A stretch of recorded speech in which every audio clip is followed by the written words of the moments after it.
Brexit is two things. There's the actual legal sense and what is Brexit. On the other hand, you've got the cultural side of what is Brexit. If you look at where people voted for Brexit, where the Leave vote was highest, it tends to be the most neglected part of the country. Those areas that have had very, very little investment. Those areas where social mobility just isn't a thing.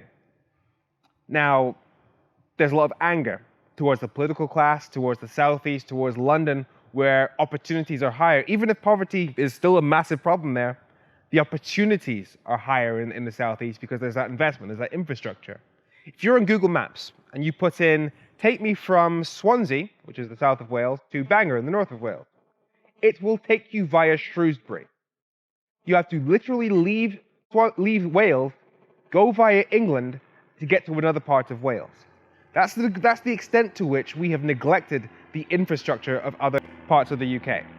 Now, there are 35,000 jobs across the northeast that depend on a Nissan factory in Sunderland that sends 70% of its cars to mainland Europe.